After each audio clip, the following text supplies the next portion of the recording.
The next question posed by Abdul Karim from Lahore, Pakistan. If all the Muslims believe in the same Quran and the same Hadith, then why are there four madhabs and why do they differ?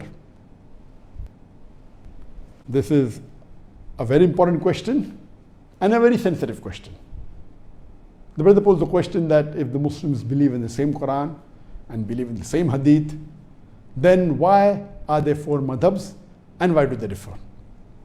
I do agree that as far as the Ahl Sunnah wal Jamaat is concerned, major chunk of the Muslims, all of us believe in the same Quran, we believe in the same Hadith, we believe after the Quran is the Bukhari, the most important, then Sahih Muslim is there, then you follow the Kutub al-Sitta, that Abu Dawud, Tirmidhi, then Ibn Majah, Sunan Nasai. These four are the main collection of the Kutub al-Sitta, and there is unanimous agreement between this, the Quran, and the Kutub al-Sitta. Number one, after the Quran is Bukhari, then Muslim, and then the other four books of Hadith. Regarding a question, that why are there four madhabs and why do they differ? As far as the four popular madhab that we have today, and we follow the four Imams, that is Imam Abu Hanifa, Imam Malik, Imam Shafi, and Imam Ahmad ibn Hanbal. May Allah have mercy on them all. I love all these four Imams, I respect them all, and I really pray for all of them. May Allah subhanahu wa ta'ala grant them mercy, and may Allah put all of them in Jannat al-Firdaus al-A'la. Let me correct you first that these four madahib, they came to explain to the Muslim Ummah Islam in detail. Let me tell you that they don't differ always. They differ rarely. More than 90 to 95%, all the four madhab are the same. They may differ in some issues, maybe minor issues. As far as the major issues are concerned, about Salah, we have to pray 5 times, regarding Zakat, regarding Hajj, all these four madhab, they are same. In the minute aspects of Salah or if Hajj, they may differ here and there, but they are minute differences. It's not a major difference at all. It is not worth fighting over it. So let me tell you that 90 to 95% of all these four madhab are the same exactly. They may differ in small issues and very few. All these four Imams, they said that if you find any of my fatwa, any of my verdict, which goes against Allah and His Rasul, which goes against Quran and Sahih Hadith, then you throw my fatwa on the wall. So all these four Imams, they were great scholars, and they came to explain the deen to us. Regarding why do they differ if we follow the same Quran and the same Hadith, is a very important question, and this question troubled me for many years.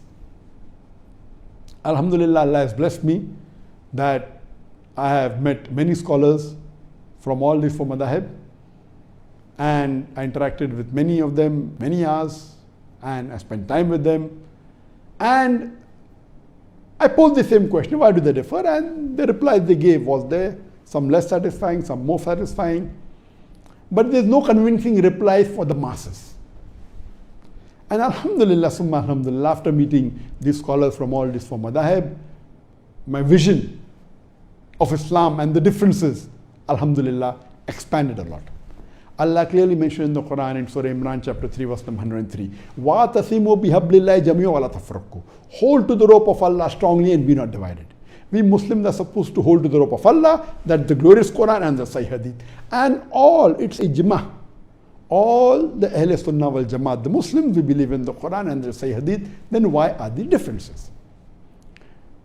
To explain to a common man, I will give you some examples, and I always believe in explaining people by giving examples which they understand. I would like to ask a simple question to the people who know English. What is the spelling of the word color? Can you guess? Give the reply. You can give the reply on the WhatsApp, you can give the reply on the Facebook, you can give the reply on the YouTube. What is the spelling of color? I'm not getting any reply. What is the spelling of color?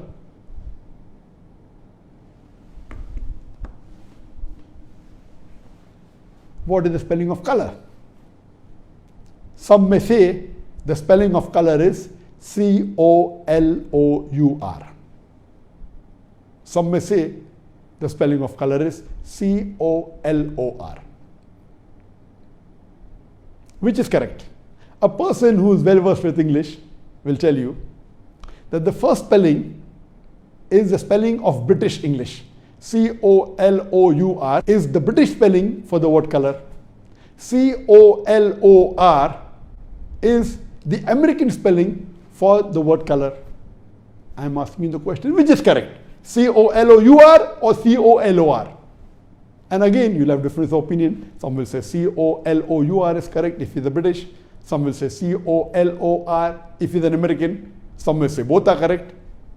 But even if they differ, you never find them fighting over this issue. They may differ. A Britisher will say C-O-L-O-U-R is correct. I'm an Indian. We were ruled by the Britishers, and quite a large portion of the world was ruled by the Britishers. So all those who were ruled by the Britishers and we were British colonies, we will follow British English and we'll say the spelling of color is C-O-L-O-U-R. The American will say C-O-L-O-R. We agree to both. A Britisher would prefer C-O-L-O-U-R, but if someone says C-O-L-O-R, fine. We agree to differ. Same with the American, he will say C-O-L-O-R, but he agrees. He believes that is better, but he agrees with C-O-L-O-U-R also. Similarly, this is just an example I've given you. How do you pronounce O-F-T-E-N? How do you pronounce O-F-T-E-N? Some will say often, some will say often. Previously it was often, then it became often. Now new people are saying no, often is correct. T is not silent, it should be pronounced. Some say T is silent, and then there's a big debate for that. But we realize that both are correct in their own ways. Similarly, these schools of thought, four that we have, actually there were many tens and hundreds of imams and scholars.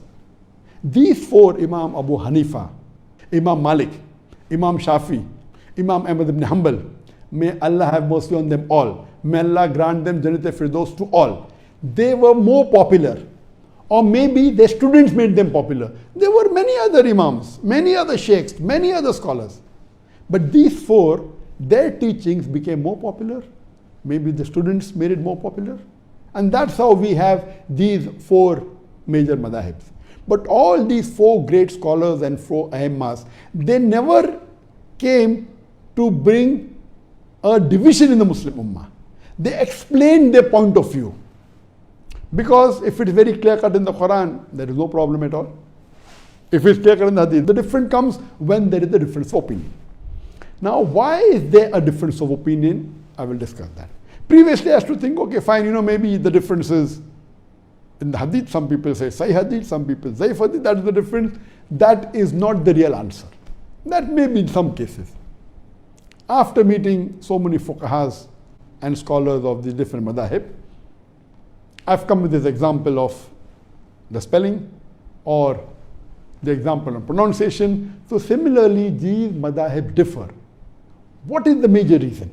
According to my study, there is usul fiqh, that in areas where it is not very clear cut, Quran says alcohol is haram, there is no fiqh in it.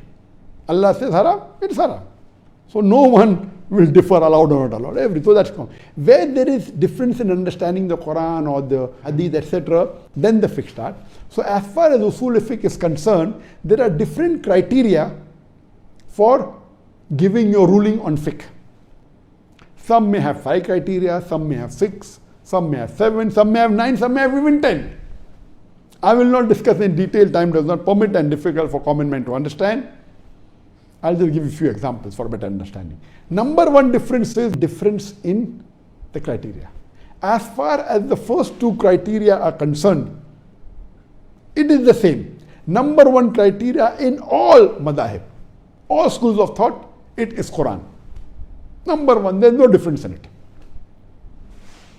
Number 2 is the mutawatir hadith.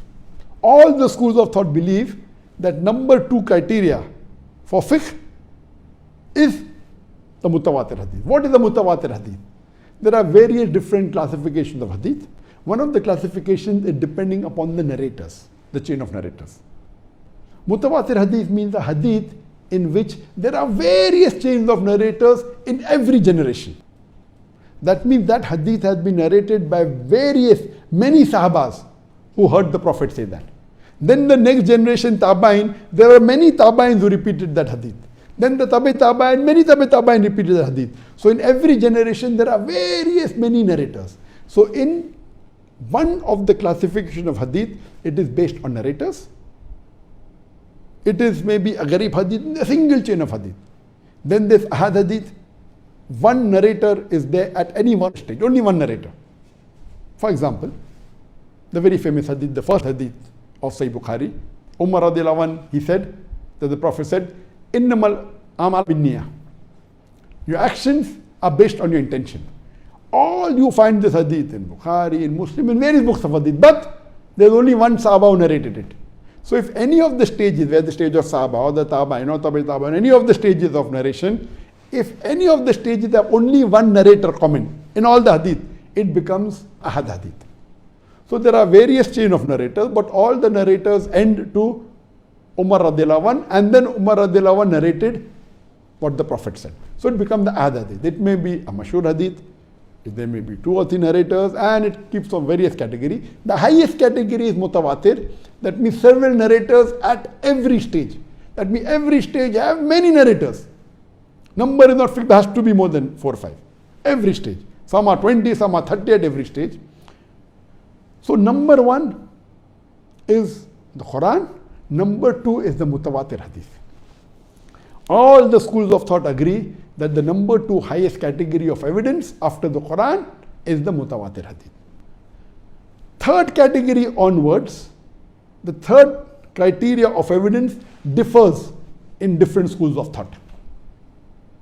Some have 5 criteria, some have 6, some have 7, some have 10 criteria. In some schools of thought, the third criteria, highest criteria of evidence is even Ahad hadith.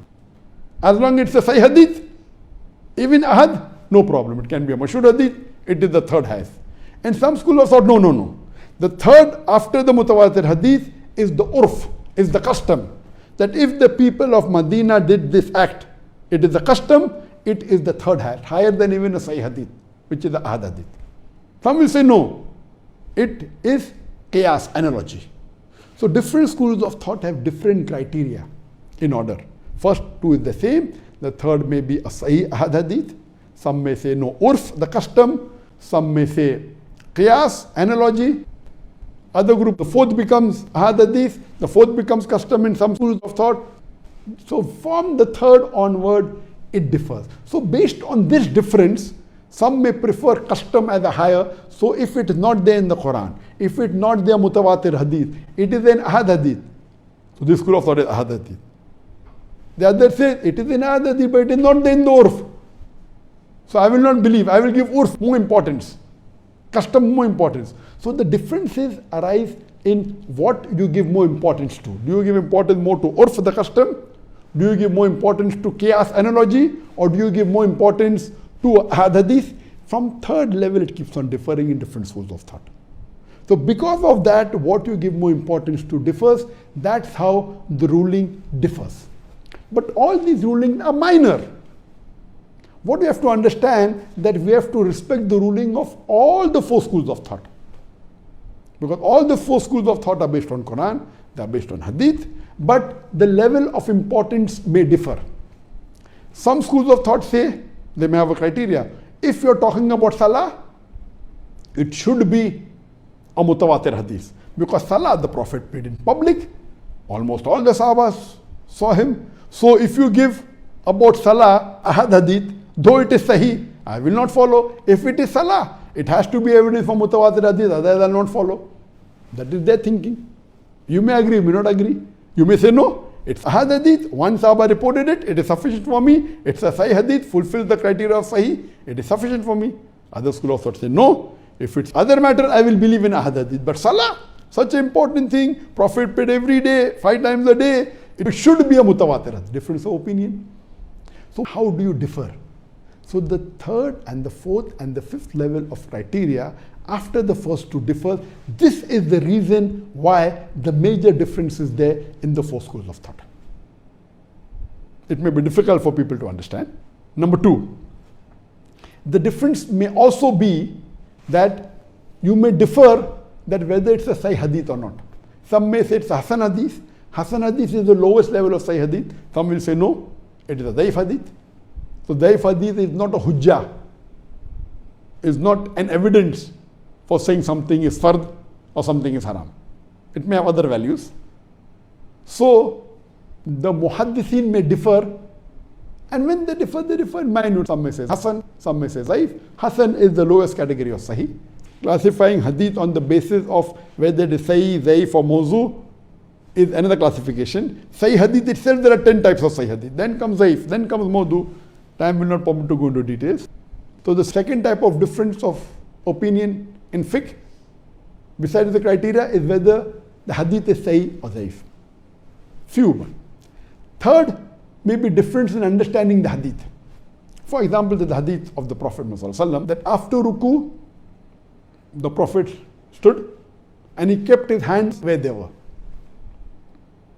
So some schools of thought, I'm not mentioning the names purposely, some schools of thought say the Prophet kept his hand on his chest. Before he went to ruku, the hand was on the chest.